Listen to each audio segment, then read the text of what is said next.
சேலை கட்டும் பெண்ணுக்கு ஒரு வாசம் உண்டு, கண்டதுண்டா? கண்டவர்கள் சொன்னதுண்டா? சேலை கட்டும் பெண்ணுக்கு ஒரு வாசம் உண்டு, கண்டு கொண்டே கண்களுக்குள் பள்ளி கொண்டே.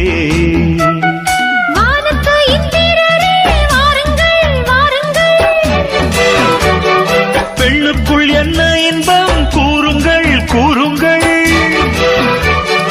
இதுமோ இதமோ சுகமோ உலகத்தில் இல்லை, இவளின் குணமோ மனமோ மலருக்குள் இல்லை.